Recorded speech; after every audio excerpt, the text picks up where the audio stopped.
in mind, I want to walk you guys through this whole thing again. Shiesty and them, right?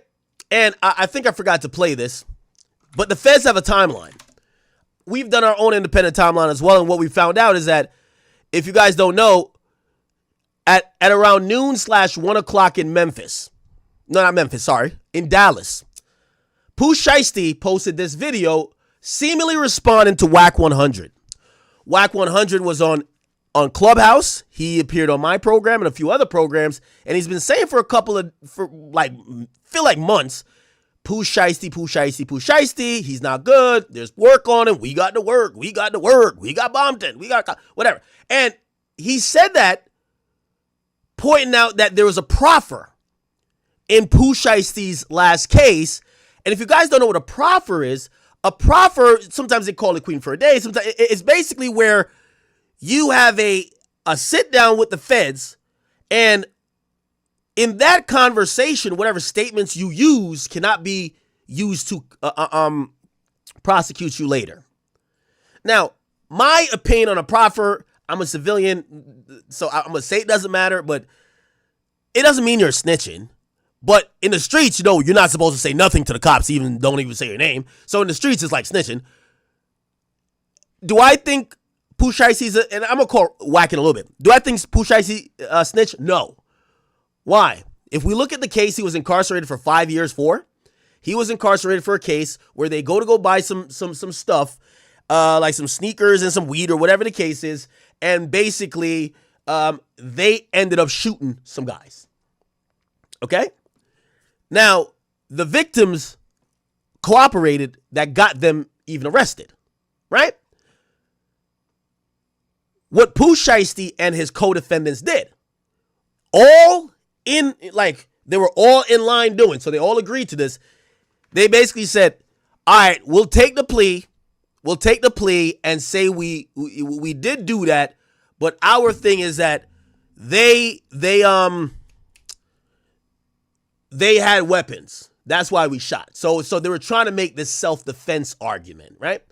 Now, the streets are really stupid, right? And this is why I ain't gonna lie to you. I think this is why I believe Wack is one of the most powerful people too, because I think Wack has a way to put street niggas in a position that your only option is to die. And we'll say real nigga, but you're dead. You know what I mean? Like, there's no other way. So Pooh Shiesty through his lawyer, and that's where Wack got into a back and forth with Bradford Cohen. It was about this idea of, did Pooh Shiesty snitch? Now, some people said, wait, how could he snitch if he's doing the time? All of his co-defendants all agreed to the same story as him. They're all cool. No one is saying he snitched. But Wack was saying, well, you told because you shouldn't have a proffer with the government. And in the proffer, which Wack did send over, and it's an actual proffer you could look at, Pooh Shiesty basically asserts in the proffer that based on all the events that happened, it basically said, yo, we were defending ourselves. Me and my niggas was defending ourselves. We thought they had guns, or they had guns, right? Keep in mind, the guys who they're saying had guns because they're trying to say self-defense, they never got charged. Now, I've always said this about Wack's theory on this. This is why I said a street nigga has to die, because if someone runs up to your house, right, your op runs up to your house, you pull out your gun and smoke him, right? He try to up it, but you faster with on some K-Flock shit. You smoke him. When the cops come, you can't tell the cops, hey, he pulled out his gun, so I shot him. You got to say, figure it out. To me, that's stupid. If it takes that level of stupidity to be a street nigga, well, whoop-de-doo. But that's how Wack, like, kind of interprets the street code. And I think in Wack's street code, self-defense doesn't exist. So telling the cops that you did a crime, or you did a crime with your friends because you felt you were defending yourself, is actually telling. So that's what that was about. Wack went up against, what do you call it again? My man Bradford Cohen. And then Pooh Shiesty came afterwards because the conversation became cyclical. He posted paperwork. So let's look. Wack 100 versus Bradford Cohen. And we've had Bradford Cohen on here. I really like Bradford Cohen. That's my guy. Here we go. No, it's not 4 years ago. What's good, y'all? It's not 4 years ago.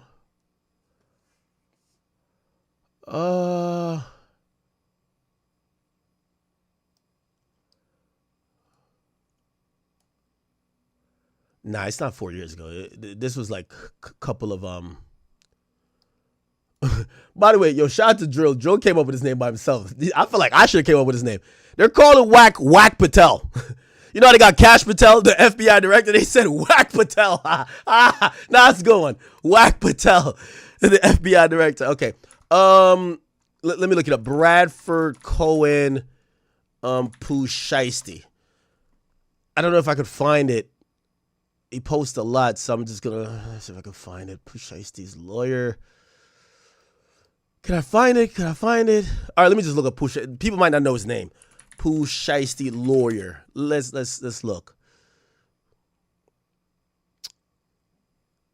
So Bradford Cohen. Okay, here we go. Pooh Shiesty, Lontrell Williams gave up no one. Absolutely no one. We never cooperated with the government whatsoever. The paperwork that he's reading is that our defense was that we blamed the alleged victims, that the victims were trying to hold up and rob Pooh and his crew, and that's why the guns came out.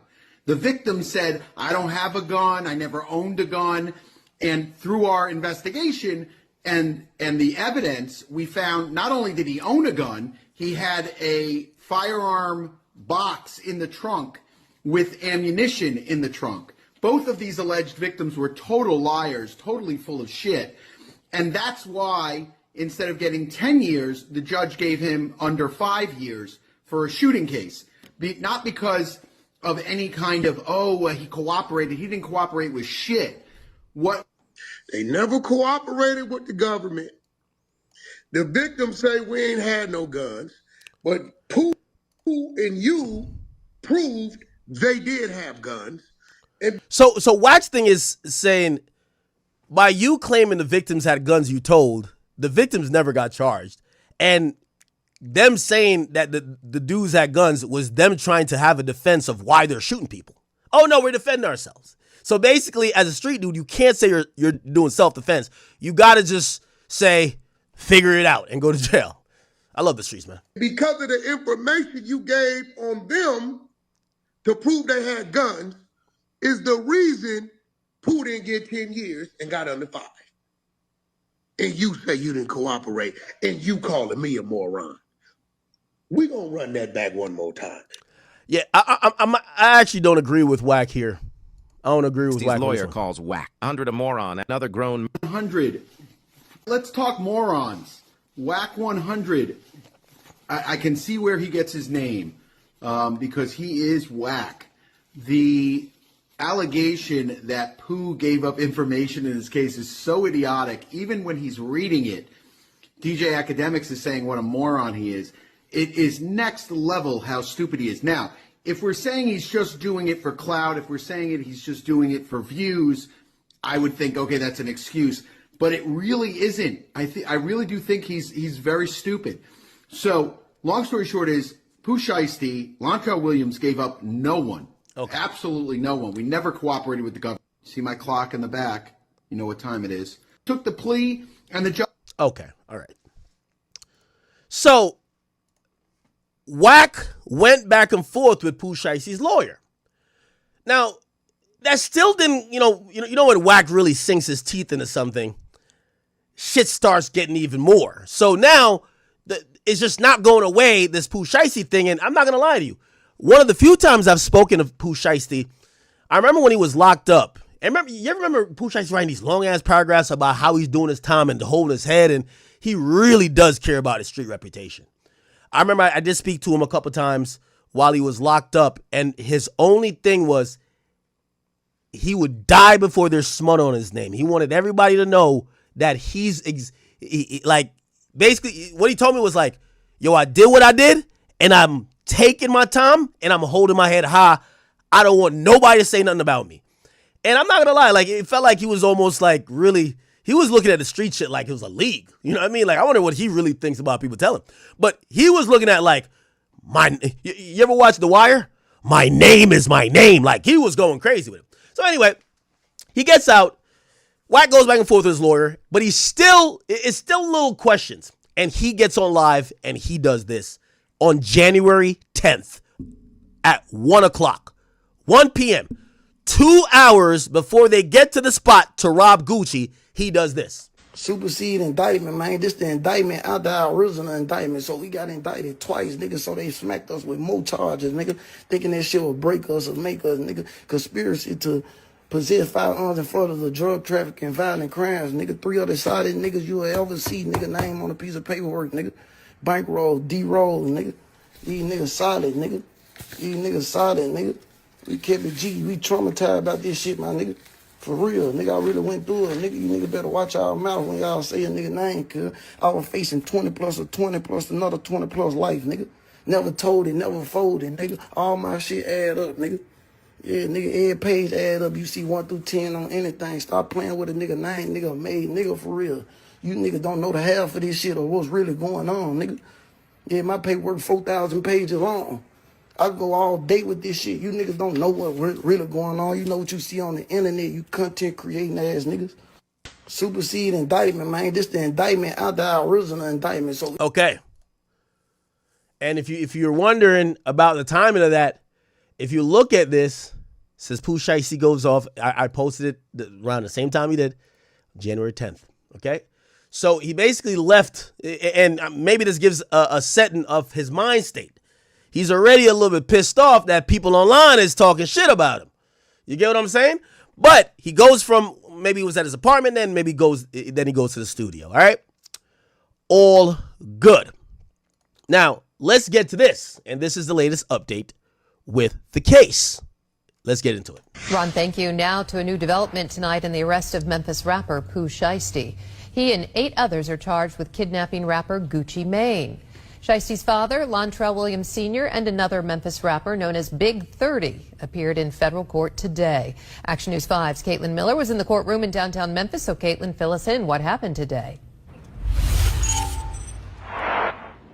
Yeah, Joyce, so they're actually still in there, but what I can tell you is that a special agent from the FBI, Marcellus Hobbs, from the Dallas Violent Crimes Task Force, took the stand, and defense attorneys for Lontrell Williams Sr., Pooh Shiesty's father, and Rodney Wright Jr., also known as rapper Big 30, asked Hobbs a key question. Is there any hard evidence, like video surveillance, showing either man possessing a gun or threatening anyone?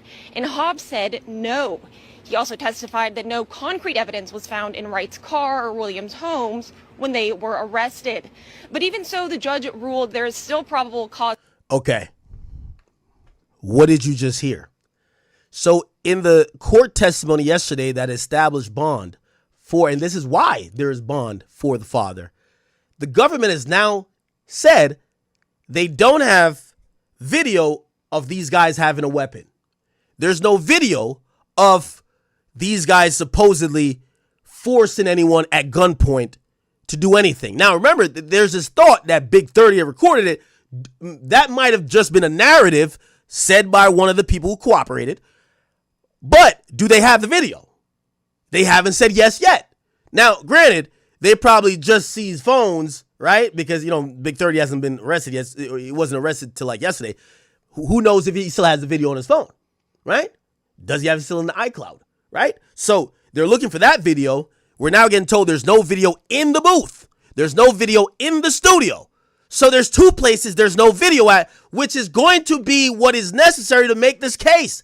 Also, there's no video of that shows them having a gun walking out. So every time they're walking out, yes, I will say it goes, and that's what I'm saying. It's more supporting a robbery than a kidnapping, because supposedly when they're leaving, they could see the Louis backpack on the guys. Like, so the Louis backpack taken from the camera, they could see it on the guys who took it.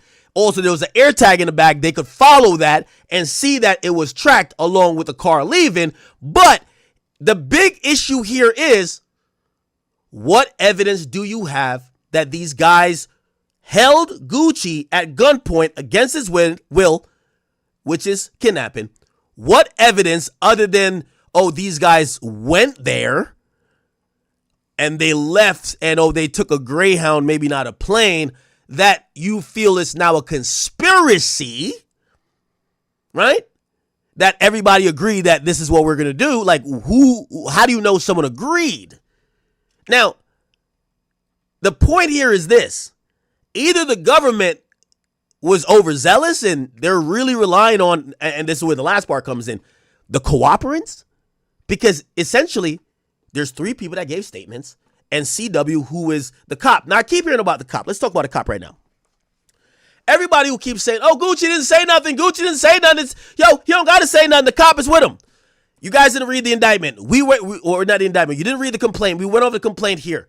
The cop cannot be an eyewitness for things that he said he was not in the room for. Let's say that again. The cop cannot be an eyewitness for things he says he was not in the room for. The cop said he was in the lobby with TD, another security guard.